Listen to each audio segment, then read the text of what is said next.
अस्सलाम वालेकुम बच्चों। हमने आपसे कहा था कि आप प्ले स्टोर से विजडम एकेडमी नाम वाला एप्लीकेशन डाउनलोड कर लो। कुछ बच्चों ने डाउनलोड किया है और कुछ बच्चों ने डाउनलोड नहीं किया है। हमारे पास पूरा रिकॉर्ड होता है, कंप्यूटराइज सिस्टम है। हमको मालूम पड़ता है कि किन बच्चों ने डाउनलोड किया है और किन बच्चों ने डाउनलोड नहीं किया है। तो जिन बच्चों ने डाउनलोड नहीं किया है वो प्लीज़ एप्लीकेशन डाउनलोड कर लें, क्योंकि हमारे जो काम क्लासेस के आगे से इसी ही ऐप पे होने वाले हैं। अगर आप नहीं डाउनलोड करोगे तो आपको आगे से लेक्चर आना बंद हो जाएगा। ये तो एक जनरल सा टॉपिक था जो मैंने आपसे शेयर किया। अब हम सम पे चलते हैं। याद होगा आपको, मैंने पिछले सम में स्टेप्स लिखाया था। आप सबसे पहले वो स्टेप्स निकाल लो, क्योंकि हमको उसी स्टेप पे चलना है। मैं और कोई तीसरा तरीका नहीं लेने वाला हूँ। मैं वही सारे स्टेप्स जो आपको पिछले समय लिखवाया था उसी को मैं फॉलो करने वाला हूँ। चलो जल्दी जल्दी स्टेप निकाल लो। चलो बोलो, पहला स्टेप क्या है? पहला स्टेप, हम दो लोगों को ढूंढ के लाते हैं जिनकी क्वेश्चन मांग करता है। उसी ही दो लोगों को हम किसी एक को x दे देते हैं, किसी एक को y दे देते हैं। फिर पहली कंडीशन से पहला इक्वेशन, दूसरी कंडीशन से दूसरा इक्वेशन। जैसे ही दो इक्वेशन आएंगे हम आगे 1.4 वाला कंसेप्ट फॉलो करके सम फिनिश कर देंगे। तो जब मैं ये सम सॉल्व करने जा रहा हूँ, मेरे दिमाग में एक स्टेप है, मैं उसी स्टेप पे चलते रहूंगा और मेरा काम होता रहेगा। ठीक है, चलो देखते हैं। सबसे पहले दो लोगों को ढूंढ के लाते हैं। सबसे पहले दो लोगों को ढूंढ के लाता है। अब अगर मुझे दो लोगों को ढूंढना है तो उसके लिए क्वेश्चन पढ़ना पड़ेगा ना। चलो क्वेश्चन पढ़ते हैं। मैंने बोर्ड पे क्वेश्चन लिख दिया हूं। अगर आपको बोर्ड पे से नहीं दिखाई दे रहा है तो आप अपने टेक्स्ट बुक से देख सकते हो। समझते हैं। दो लोगों को ढूंढते हैं कि क्वेश्चन किसकी मांग कर रहा है। The denominator of a fraction is 4 more than twice its numerator.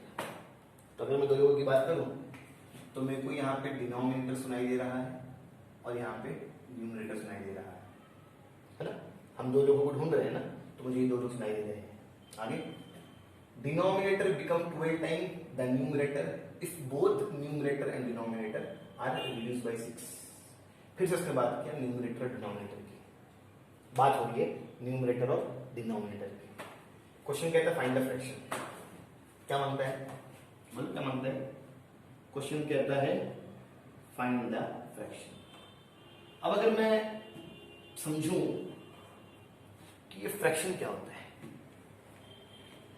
या अगर आपके मन में ये सवाल आ रहा है, सर हम तो दो लोगों को ढूंढते थे, वो दो लोग जिसकी क्वेश्चन मांग करता था, यहां पे तो क्वेश्चन ने सिर्फ एक चीज की मांग किया है, फ्रैक्शन की। तो सुनना मेरा एक्सप्लेनेशन सुनना, मेरी दलील सुनना। अगर क्वेश्चन फ्रैक्शन मांग रहा है तो फ्रैक्शन है क्या? क्या है फ्रैक्शन? फ्रैक्शन न्यूमरेटर और डिनोमिनेटर का कॉम्बिनेशन क्या फॉर्म करता है? फ्रैक्शन। आ रही बात समझ में? न्यूमरेटर और डिनोमिनेटर मिल के क्या बनाता है? फ्रैक्शन। अगर मैं आपसे कहूं 4/7, तो हाँ, ये दोनों मिलके क्या बनाएगा? फ्रैक्शन। सिर्फ 4 फ्रैक्शन बनाने वाला नहीं है, सिर्फ 7 फ्रैक्शन बनाने वाला नहीं है। 4/7 दोनों मिलके क्या बनाएंगे? फ्रैक्शन। समझ रहा है? वैसे ही मैं कहूं -3/5 न्यूमरेटर है, हाँ, डिनोमिनेटर है, हाँ, तो ये क्या फॉर्म हो गया? फ्रैक्शन। तो अगर क्वेश्चन फ्रैक्शन मांग रहा है ना, अगर क्वेश्चन फ्रैक्शन मांग रहा है मतलब वो मुझसे दो चीज मांग रहा है। कौन कौन सी? न्यूमरेटर और डिनोमिनेटर। समझ रहे हैं? समझ रहे हैं? वो दो लोग जिसकी क्वेश्चन मांग कर रहा है, जिसे मैं ढूंढ रहा था, वो कौन से हैं? एक है न्यूमरेटर और एक है डिनोमिनेटर। समझा? अरे समझ में आया मैं दो लोगों को कैसे ढूंढ के लाया? एक बार फिर से देखने का। हम लोग कौन से एक्सरसाइज में डील कर रहे हैं? 1.5। 1.5 का स्टेप्स क्या है? हम सबसे पहले वो दो लोग को ढूंढ के लाते हैं जिसकी क्वेश्चन मांग कर रहा है। अब क्वेश्चन किस चीज की मांग किया है, उसके लिए हमें क्वेश्चन पढ़ना होगा। जब मैंने पूरा क्वेश्चन पढ़ा तो सुनाई दे रहा है कि हाँ न्यूमरेटर डिनोमिनेटर, न्यूमरेटर डिनोमिनेटर। लेकिन जब मैं अंत में आया मांगे हुए पे तो क्वेश्चन कहता है फाइंड द फ्रैक्शन। मैं तो दो लोग की खोज में था, क्वेश्चन ने क्या मांग लिया, फ्रैक्शन। मैं तो दो लोगों की खोज में था, क्वेश्चन ने क्या मांग लिया, फ्रैक्शन। मतलब क्वेश्चन ने एक चीज मांगा। अब मैं दो लोग को ढूंढ रहा था, क्वेश्चन एक चीज मांग रहा है, तो आप क्या बोलोगे, वो जो एक चीज मांग रहा है ना वो बनता कैसे है, न्यूमरेटर और डिनोमिनेटर से। तो इनडायरेक्टली मतलब छुपे हुए अल्फाजों में अगर वो मुझसे फ्रैक्शन मांग रहा है मतलब मुझसे क्या मांग रहा है, न्यूमरेटर और डिनोमिनेटर। तो समझना है आपको, यहाँ पे आप दो लोग की तलाश में निकले थे जरूर, लेकिन मिला क्या, एक लोग। अब वो एक जो मांगा हुआ है वो बनता कैसे है, न्यूमरेटर और डिनोमिनेटर से। तो ये रहे वो दो लोग जिसकी क्वेश्चन मांग कर रहा है। क्वेश्चन सीधा सीधा नहीं बोल रहे हैं कि जाओ मेरे लिए न्यूमरेटर लेके आओ, जाओ मेरे लिए डिनोमिनेटर लेके आओ। क्वेश्चन कहते हैं फ्रैक्शन लेके आओ। हमको समझ जाना है फ्रैक्शन की आड़ में हमसे न्यूमरेटर की भी मांग हो रही है और हमसे डिनोमिनेटर की भी मांग हो रही है। तो पहली मांगी हुई चीज न्यूमरेटर, दूसरी मांगी हुई चीज डिनोमिनेटर। दो लोग आ गए, दो लोग आ गए। हाँ, दूसरा स्टेप, किसी एक को x दे दो, किसी एक को y दे दो। अब जो दिए हो उसे जुमले में अज्यूम करके लिखो। Let the numerator be x, let the denominator be y। ये तो अलग अलग हो गया कि हाँ न्यूमरेटर x है, डिनोमिनेटर y है, एक साथ एक साथ। Therefore, required fraction is x upon y। समझा? अरे समझ में आ रहा है ना? न्यूमरेटर कौन है, x, ऊपर वाला कौन है, x, डिनोमिनेटर कौन है, y, नीचे वाला कौन है, y। लेकिन एक साथ फ्रैक्शन क्या है, तो x अपॉन y। तो ये वो चीज है जिसके लिए मैं काम करूंगा। ये नीचे वाला वो चीज है जिसके लिए मैं काम करूंगा। मैं पूरा सम सॉल्व करके लाऊंगा, कहीं से x ढूंढ के लाऊंगा, कहीं से y ढूंढ के लाऊंगा। लास्ट में जुमला लिखूंगा, therefore the required fraction is, x के बदले x के वैल्यू पुट कर दूंगा, y के बदले y के वैल्यू पुट कर दूंगा। समझ में आ रहा है? इतना करने से हमारा दूसरा स्टेप खत्म। अब तीसरा स्टेप क्या है, पहली कंडीशन से पहले इक्वेशन देखते हैं। इस दा से लेके the denominator of a fraction is 4 more than twice its numerator. इस न्यूमरेटर तक मेरा पहला कंडीशन है। इस डिनोमिनेटर से लेके 6 तक ये हमारा दूसरा कंडीशन है। तो पहली दी हुई कंडीशन से मैं पहला इक्वेशन बना लूंगा, देखूंगा कि वो अपने स्टैंडर्ड फॉर्म में है या नहीं, और उसको 1 दे दूंगा। दूसरी दी हुई कंडीशन से मैं दूसरा इक्वेशन बना लूंगा, देखूंगा कि वो अपने स्टैंडर्ड फॉर्म में है या नहीं, और उसको मैं इक्वेशन नंबर 2 दे दूंगा। जैसे ही दो इक्वेशन आएंगे मैं चीजों को फटाफट 1.4 जैसे सॉल्व करना शुरू कर दूंगा। उसके अंत में x और y मिलेगा, उस x और y को इस वाले स्टेटमेंट में पुट करना। हमसे न्यूमरेटर की मांग नहीं हो रही है तो मैं ये जुमला नहीं इस्तेमाल करूंगा आखिरी में। हमसे डिनोमिनेटर की मांग नहीं हो रही है तो मैं आखिरी में यह जुमला नहीं इस्तेमाल करूंगा। मैं आखिरी में जब क्लोजिंग का टाइम आएगा तो मैं ये जुमला इस्तेमाल करूंगा, फ्रैक्शन वाला, क्योंकि हमसे इसकी मांग हो रही है फ्रैक्शन। ठीक है, तो ऐसी मेरी सोच है, देखते हैं हम। चलो, पहली कंडीशन से पहला इक्वेशन, पहली कंडीशन से पहला इक्वेशन, पहली कंडीशन से पहला इक्वेशन लिखो यहाँ पे।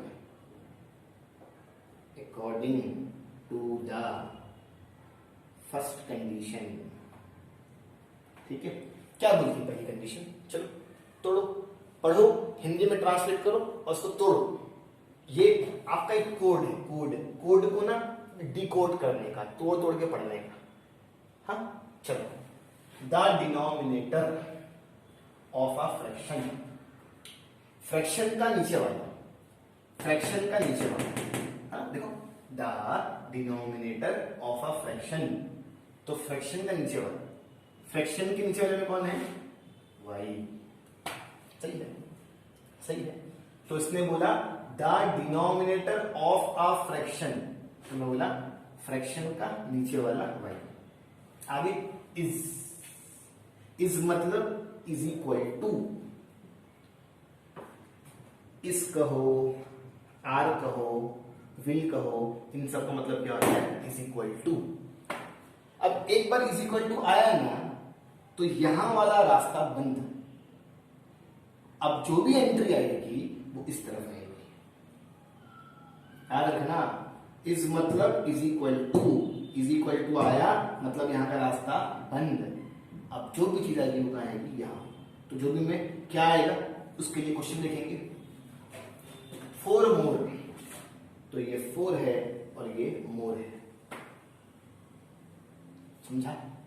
फिर आप बोलोगे सर इतने दूर क्यों लिखे, तो मैं बोलूंगा यहाँ पे मल्टीप्लाई वाले लोग के लिए जगह छोड़ के रखा हूं। यहाँ पे कुछ ट्वाइस तो कुछ थ्राइस या 4 टाइम या 5 टाइम ऐसा कुछ आएगा, ठीक है, मुझे पता है, तो मैंने उसी हिसाब से जगह छोड़ के रखा है ना। देखो वापस पढ़ो, the denominator of a fraction, तो फ्रैक्शन का नीचे वाला वाई। इज मतलब इज इक्वल टू 4 मोर। आगे पढ़ो, ट्वाइस मतलब 2 into, मैं बोला था कि मैं जगह छोड़ रहा हूं किसके लिए, मल्टीप्लाई वाले के लिए। और मल्टीप्लाई कैसा दिखता है, कभी ट्वाइस तो कभी थ्राइस तो कभी 4 टाइम तो कभी 5 टाइम। तो फिलहाल कितना है, ट्वाइस आ गया, ट्वाइस का 2 into लिख दिया। इट्स न्यूमरेटर, ऊपर वाला क्या है, x। ठीक, ये तो कंडीशन है, कंडीशन। अब तक ये अपने स्टैंडर्ड फॉर्म में नहीं आया है, जब ये स्टैंडर्ड फॉर्म में आएगा तब इसको आप बंद दोगे। एक बार फिर से देखने का, वापस पढ़ो, जरा पढ़ो। The denominator of a fraction का नीचे वाला। आगे इज मतलब इज इक्वल टू और यहां वाला रास्ता बंद।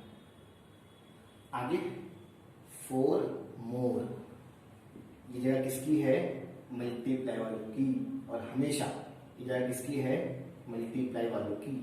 4 मोर। ट्वाइस इट्स न्यूमरेटर, ये रहा ट्वाइस और ये रहा न्यूमरेटर। फिलहाल ये अपने स्टैंडर्ड फॉर्म में नहीं है।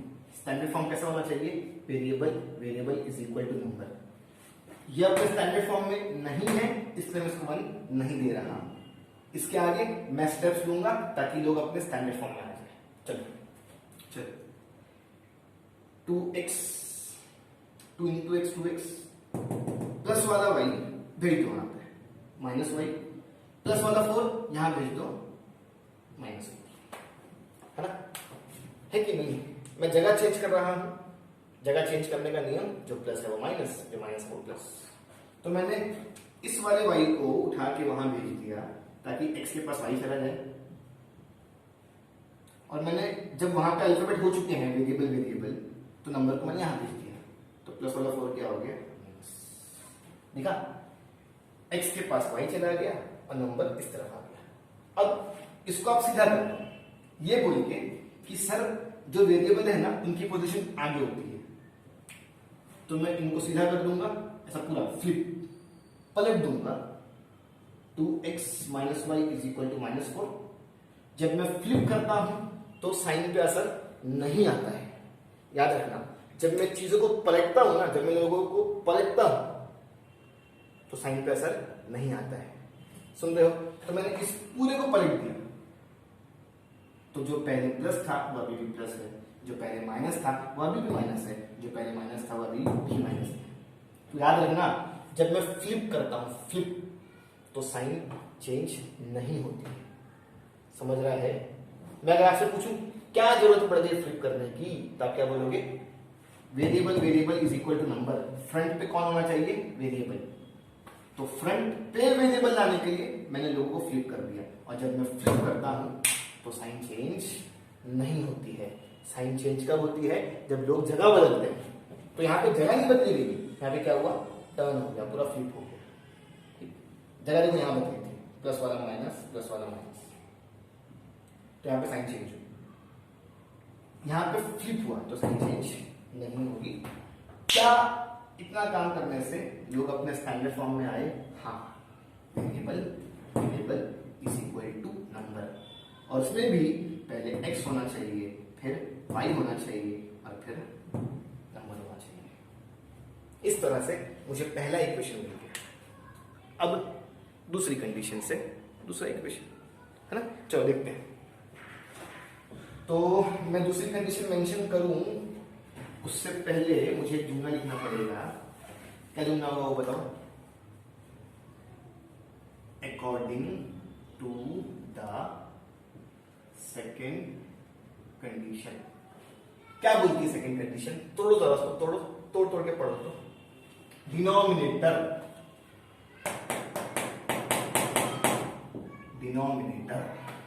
सही? अरे सही। देखो ये कैसा है कि एक क्लासरूम है, उसमें 5 बच्चे बैठे हुए हैं, तो जब मैं बोलूं सौरभ इधर आ तो सौरभ आ जाने का, जब मैं बोलूं कि मोइन तू इधर आ तो मोइन आ जाने का। बात समझ में आ रही है? जब मैं बोलूं नौशीन तू इधर आ तो नौशीन इधर आ जाने का। सेम ऐसा ही है। तो एक जुमला है, जब जिसकी मांग हुई उसको दे देने का, तो वही डिनोमिनेटर।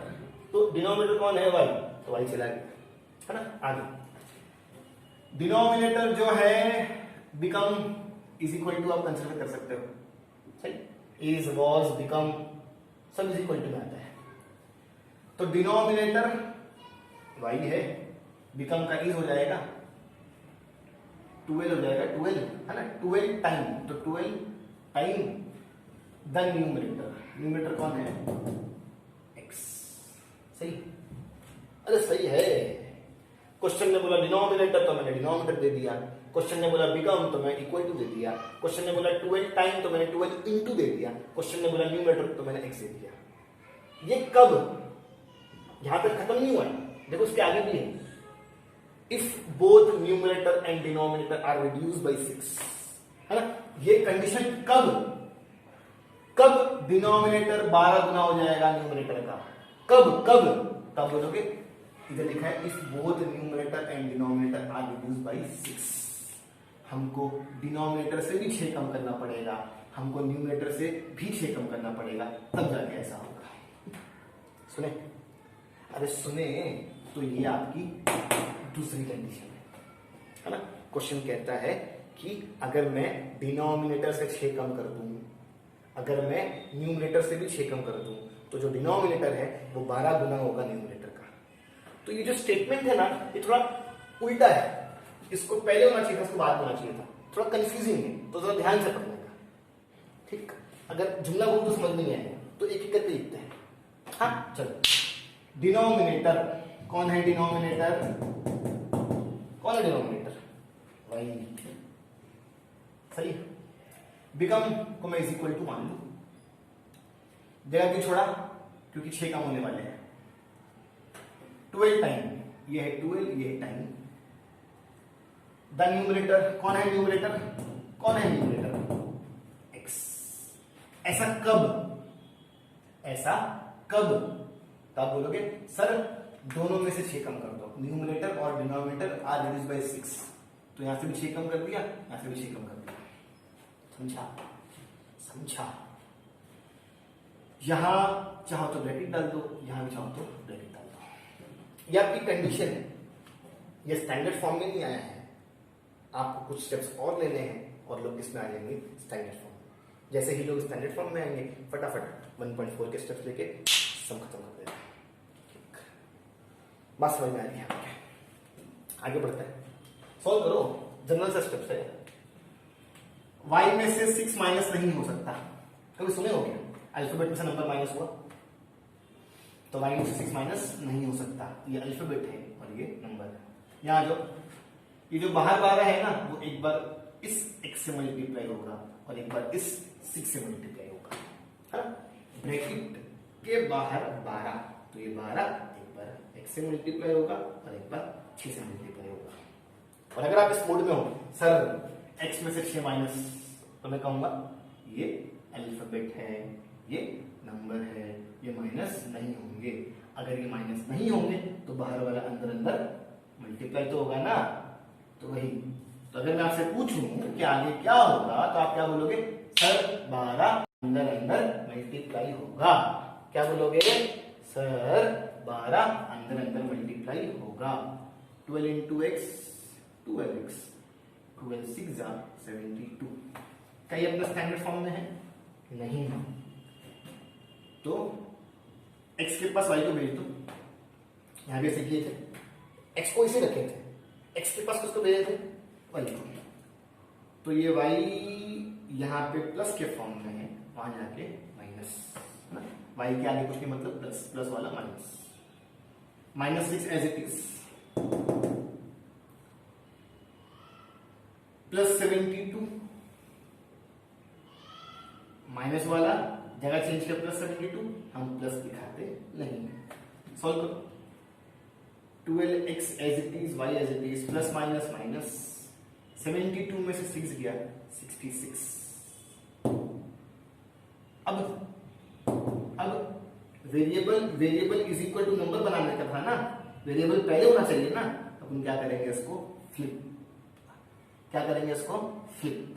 फ्लिप में हम पूरा टर्न कर देते हैं, हम चीजों को पलट देते हैं, और जब मैं फ्लिप करता हूं तो साइन चेंज नहीं होती है। जब मैं फ्लिप करता हूं तो साइन चेंज नहीं होती है, बस लोग क्या होंगे? पलट जाएंगे। क्या ये अपने स्टैंडर्ड फॉर्म में है?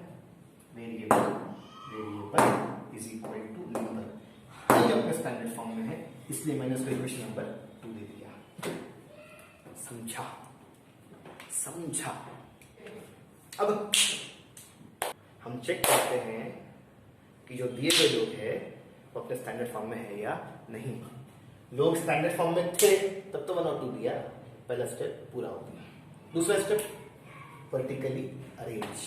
वर्टिकली अरेंज की शर्त, एक चीज सेम होना चाहिए। अगर एक चीज सेम है तो मैं वर्टिकली अरेंज कर सकता हूं, और अगर एक चीज सेम नहीं है तो मैं वर्टिकली अरेंज नहीं कर सकता। तो ऐसे केस में क्या सम छोड़ दूं? नहीं। फिर आप बोलोगे सर अगर चीज सेम नहीं होगी ना तो सेम कर लेते हैं, फिर वर्टिकली अरेंज कर लेते हैं, तो जो सम है वो चलना चाहिए। चलो देखते हैं, दूसरा स्टेप देखते हैं। पहले इक्वेशन के x के पास 2 है, दूसरे इक्वेशन के x के पास 12 है, x सेम नहीं है। मैं चाहूं तो सेम कर सकता हूं। पहले इक्वेशन के y के पास 1 है, दूसरे इक्वेशन के y के पास भी 1 है, y तो सेम है, y तो सेम है। अब दो में से कोई एक चीज सेम होना चाहिए, तो यहां पे सेम है ना, तो मैं वर्टिकली अरेंज कर सकता हूं। जरूरत नहीं है लोगों को सेम करने की। चलो वर्टिकली अरेंज करते हैं। अब तो सम आसान है यार, मुश्किल नहीं है। 2x minus y is equal to -4, 12x minus y is equal to 66, equation number 1, equation number 2। चाहे वो एडिंग हो चाहे वो सब्ट्रैक्टिंग हो, आपको यहाँ पे एक लाइन छोड़नी ही है। हाँ चलो, 1.1 का दूसरा स्टेप पूरा हो गया, मैंने लोगों को वर्टिकली अरेंज कर लिया। तीसरा स्टेप मैं भूल रहा हूं, बताओ जरा, बताओ तीसरा स्टेप। या तो मैं एडिंग करूंगा या तो मैं सब्ट्रैक्टिंग करूंगा। एडिंग करने की अपनी अलग शर्त है, सब्ट्रैक्टिंग करने की अपनी अलग शर्त है। तो अगर मैं शर्त अनुसार देखूं तो यहां पे सब्ट्रैक्टिंग होगा। क्या होगा? सब्ट्रैक्टिंग। क्या शर्त है सब्ट्रैक्टिंग की? जो लोग सेम है उसकी साइन सेम होना चाहिए। सब्ट्रैक्टिंग की क्या शर्त है? जो लोग सेम है उसकी साइन क्या होना चाहिए? सेम। तो देखो जो सेम है 1 1, उनकी साइन भी सेम है, तो क्या करेंगे अपन?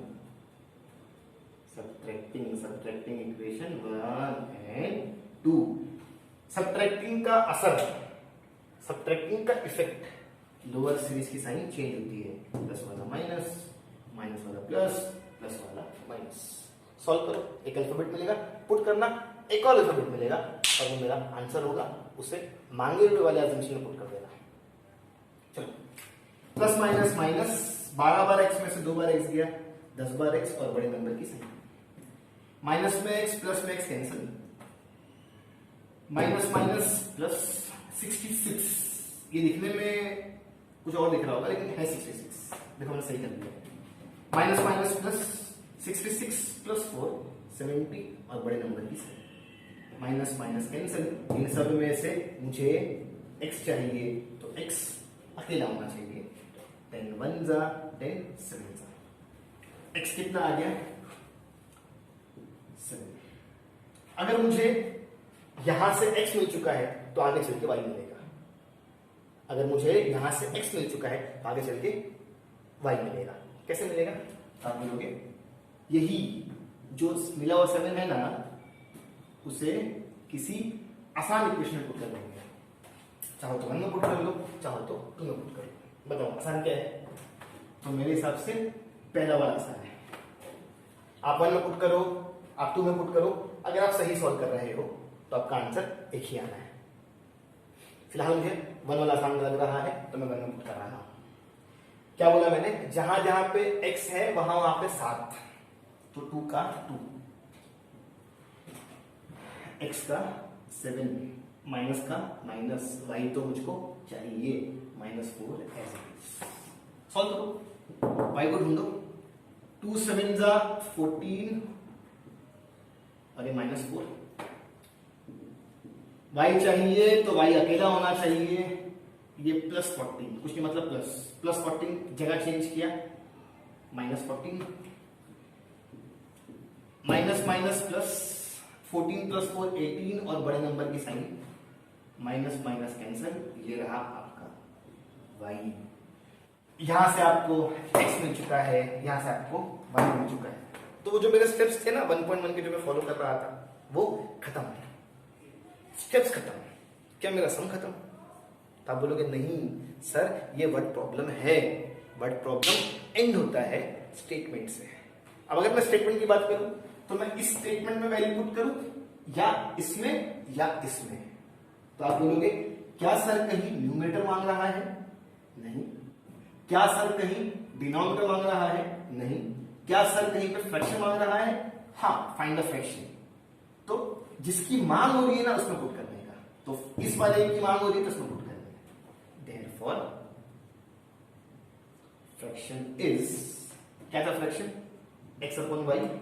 x की वैल्यू कितनी है 7, y की वैल्यू कितनी है 18 और ये आपका सम फिनिश।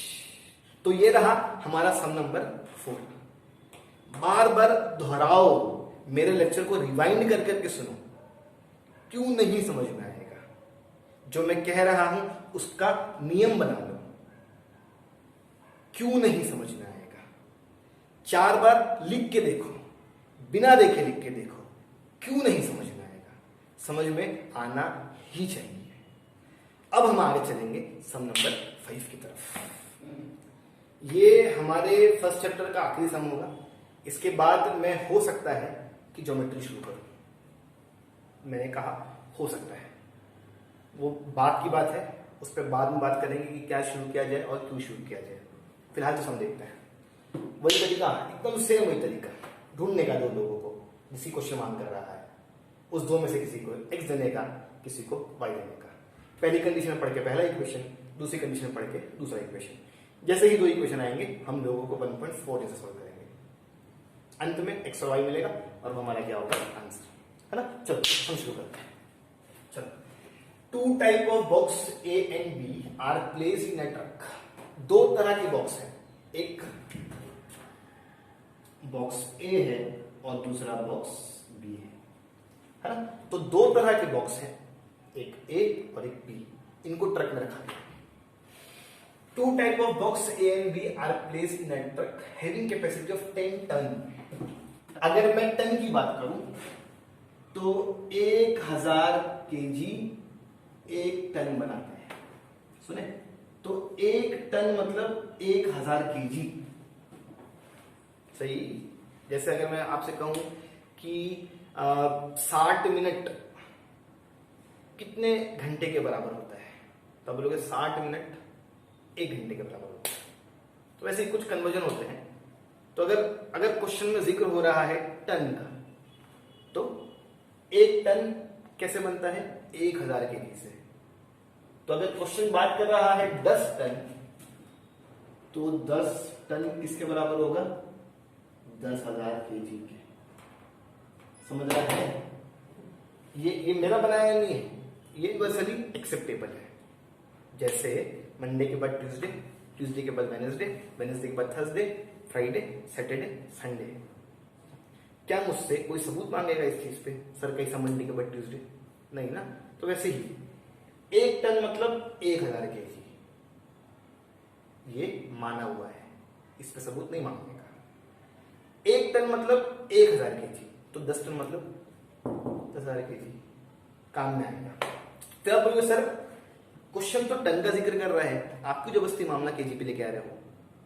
तो मैं कहूंगा कि आखिरी में जो मुझको वजन फाइंड करना होगा ना, बॉक्स ए का और बॉक्स बी का, वो मैं केजी में फाइंड करके दूंगा। सुने, आखिरी में मुझे जो वजन फाइंड करना होगा कि बॉक्स ए का कितना वजन है और बॉक्स बी का कितना वजन है, तो वो मैं केजी में फाइंड करके दूंगा। फिर आप बोलोगे काय को केजी में? क्यों? वजन को हम और भी तो यूनिट पे काउंट कर सकते हैं, वजन को हम ग्राम में भी काउंट कर सकते हैं, वजन को हम टन में भी काउंट कर सकते हैं। तो मैं बोलूंगा वजन को काउंट करने का जो स्टैंडर्ड यूनिट होता है वो केजी होता है। अगर मैं आपसे पूछूं कि बताओ नौशीन कि आपका वजन कितना है, तो आप क्या कहेंगी? आप ऐसा बोलेंगी सर मेरा वजन ना 500 ग्राम है या 40 ग्राम है? नहीं ना, आप तो मुझको किलो में जवाब दोगे ना, सर मेरा वजन 40 किलो है या 50 किलो है कि नहीं? अगर मैं पूछूं बताओ अली असगर आपका वजन कितना है, तो आप क्या बोलोगे? सर मेरा वजन 20 टन है या 50 टन है? नहीं ना। तो आप जब भी वजन बताते हो तो कभी आप ग्राम में नहीं बताते हो ना, आप कभी टन में बताते हो, आप हमेशा वजन किसमें बताते हो? केजी में।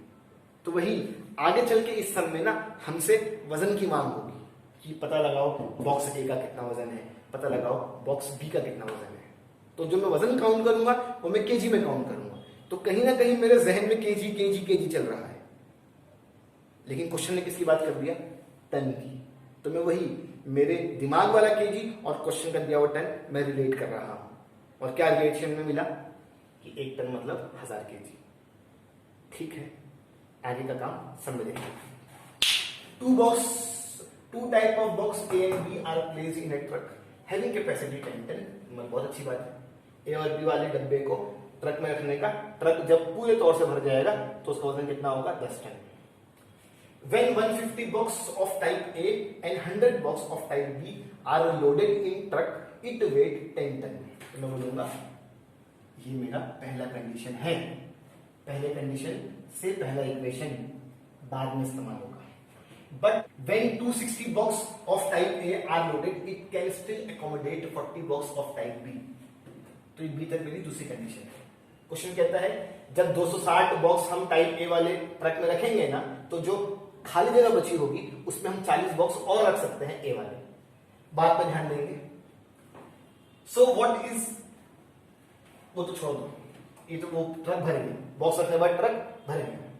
Find the weight of each type of box. मैं 2 लोगों की खोज में हूं। कैसे 2 लोग? जिसकी क्वेश्चन मांग कर रहा है। तो क्वेश्चन कहता है find the weight of each type of box. क्या बोलता है? Find the weight of each type of box. तो अगर मैं यहां देखूं तो ईच टाइप ऑफ बॉक्स में बॉक्स ए आ जाएगा और बॉक्स बी आ जाएगा। क्या सी और डी या कुछ और आने का गुंजाइश है? नहीं। क्वेश्चन बॉक्स ए और बॉक्स बी को लेके बात कर रहा है।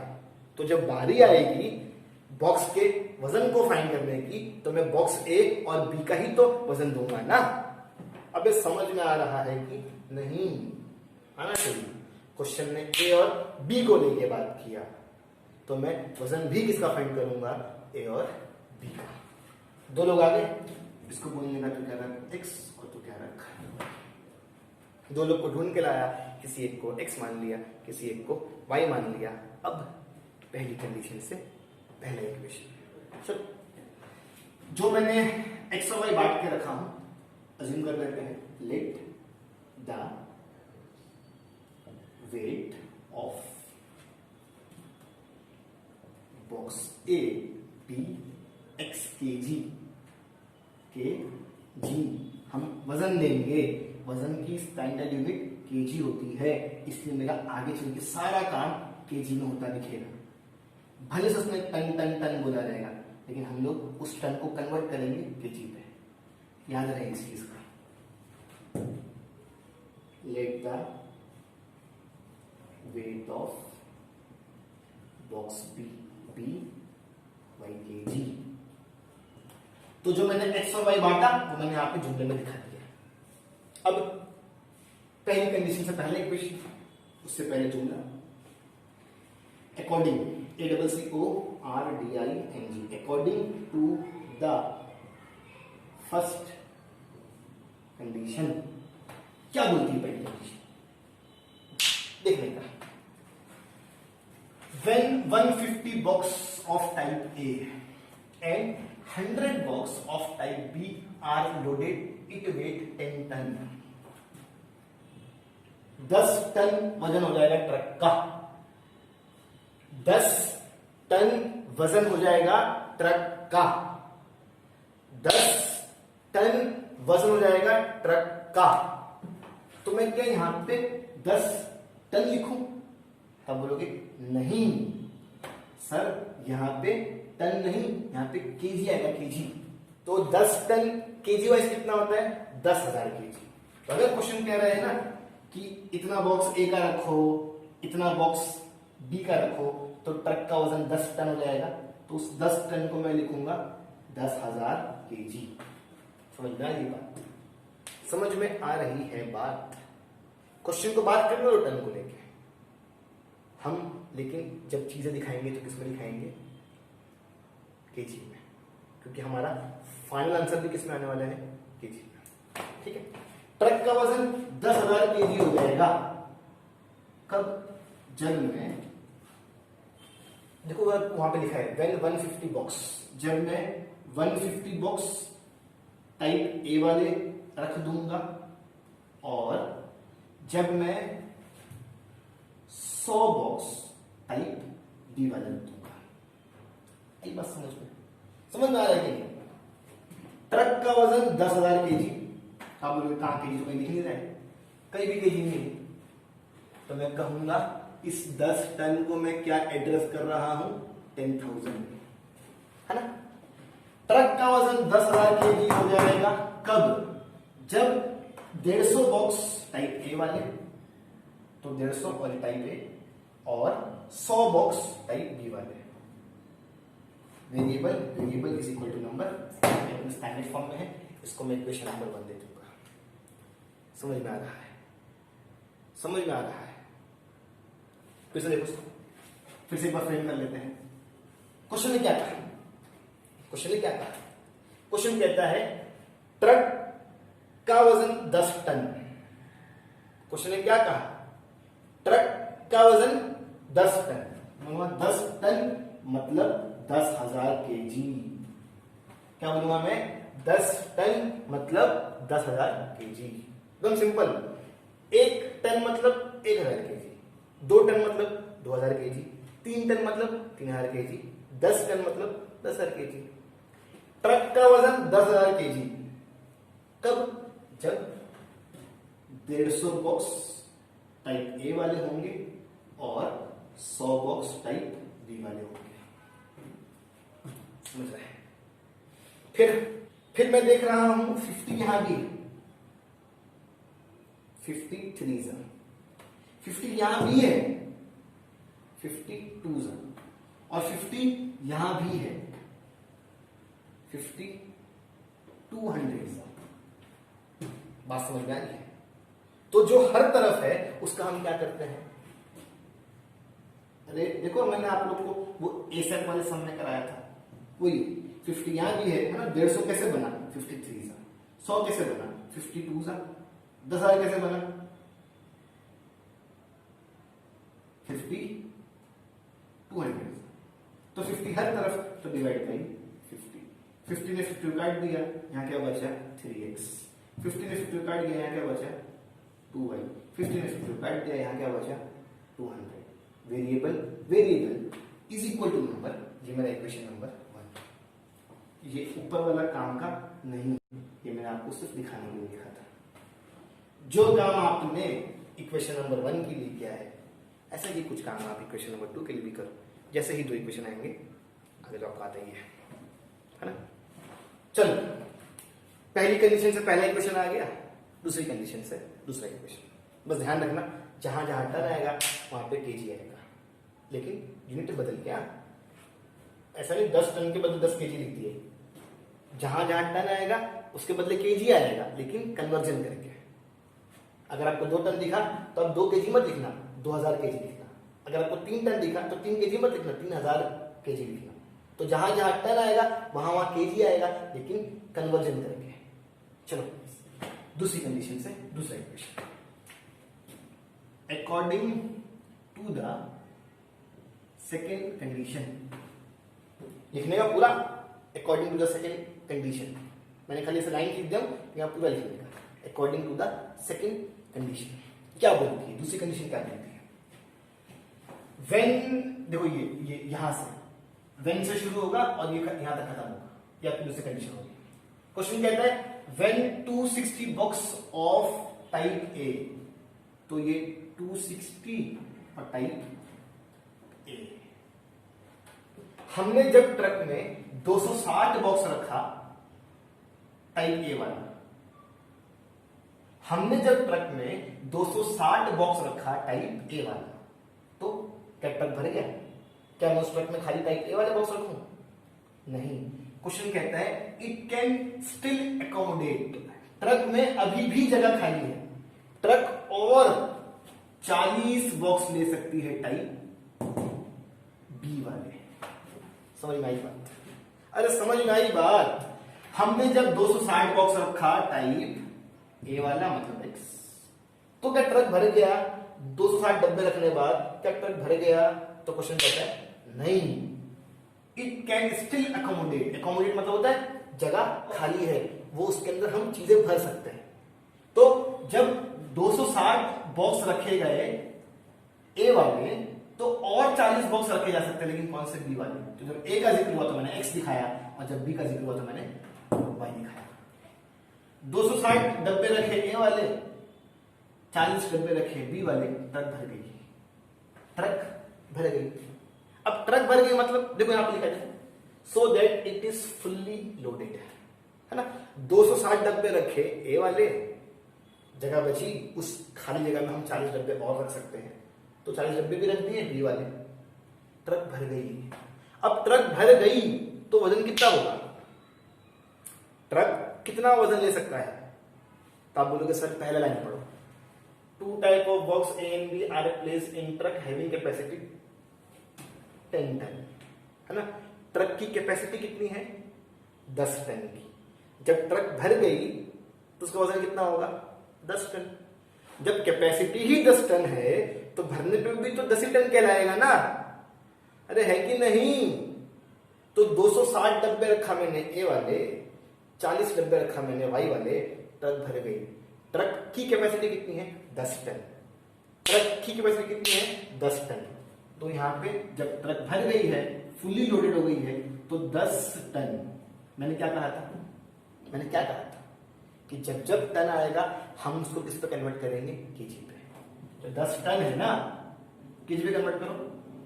1 टन मतलब 1000 केजी, 2 टन मतलब 2000 केजी, 3 टन मतलब 3000 केजी, 10 टन मतलब 10,000 केजी।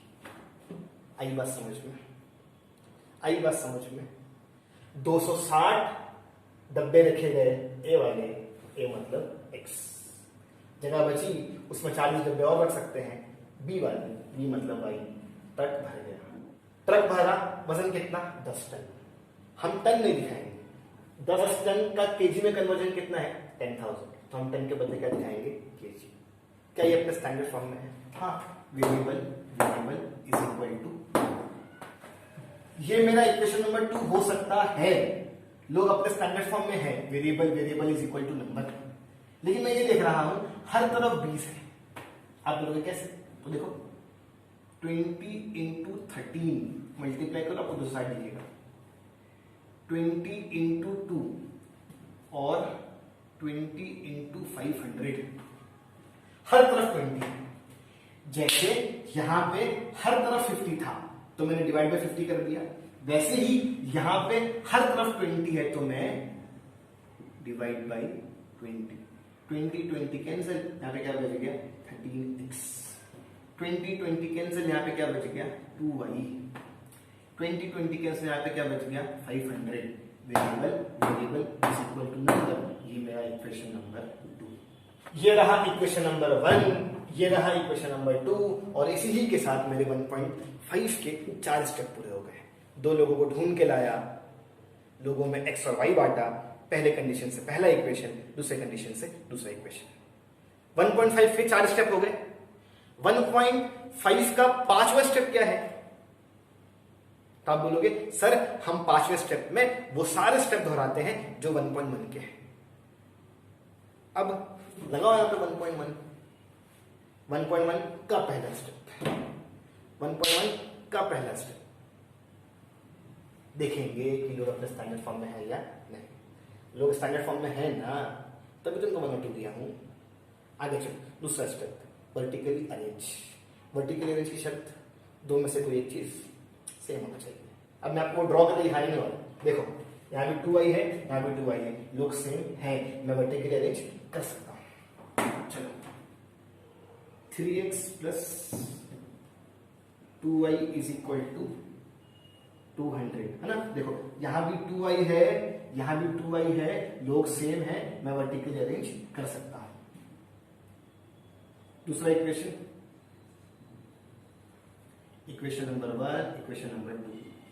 एक लाइन छोड़ के एक लाइन खींचने का, एक लाइन छोड़ के एक लाइन खींचने का। वर्टिकली अरेंज हो गया। वर्टिकली अरेंज के बाद का स्टेप, या तो मैं एडिंग कर सकता हूं या तो मैं सब्ट्रैक्टिंग कर सकता हूं। एडिंग की अपनी अलग शर्त है, सब्ट्रैक्टिंग की अपनी अलग शर्त है। अगर मैं शर्त के हिसाब से देखूं तो यहाँ पे सब्ट्रैक्टिंग हो रहा है, जो सेम है उसकी साइन भी सेम है, जो सेम है उसकी साइन भी सेम है, तो क्या होगा subtracting. Subtracting equation 1 and 2। Subtracting का इफेक्ट लोअर सीरीज की साइन चेंज होती है। सब्ट्रैक्टिंग का इफेक्ट लोअर सीरीज की साइन चेंज होती है। प्लस वाला माइनस, प्लस वाला माइनस, प्लस वाला माइनस। सॉल्व करो, एक अल्फाबेट मिलेगा। प्लस माइनस माइनस, 13 में से 3 गया 10, एक्स वाले लोग बड़े नंबर की साइन। प्लस में 2y, माइनस में 2y cancel, is equal to is equal to is equal to. Plus minus minus, 500 में से 200 गया 300, बड़े नंबर की साइन। माइनस माइनस कैंसिल, मुझे x चाहिए तो x अकेला होना चाहिए, 0 0 cancel, x is equal to 30। यहां से x मिल चुका है, आगे चल के y मिलेगा। कैसे? पुट करके। कैसे? पुट करके। किसको पुट करो? किसको पुट करो? तो आप बोलेंगे सर जो मिला हुआ x है उसको पुट करो किसी आसान वाले इक्वेशन। तो put x is equal to 30 in equation 1। आसान है 2 आसान है? तो आप बोलोगे सर 1। 3 का 3, x के बदले 30, प्लस का प्लस, 2 का 2, y का y, is equal to is equal to 200 का 200। इन सब में से y को ढूंढ के निकालो, है ना। कैसे? देखने का 3 3 9 एक्स्ट्रा 0, या 33 90, plus 2y is equal to 200। इन सब में से y चाहिए तो y अकेला होना चाहिए। प्लस वाला 90, माइनस 90, मल्टीप्लाई वाला 2, डिवाइड। मैं एक ही स्टेप पे काम खत्म कर रहा हूं। मुझे 90 भी नहीं चाहिए, मुझे 2 भी नहीं चाहिए। जब 90 को भेजा प्लस वाला माइनस, जब 2 को भेजा मल्टीप्लाई वाला डिवाइड। 200 में से 90 गया 110, काटो। 2 1 जा, 2 5 जा, 2 5 जा, y इज इक्वल टू 55। ये रहा y।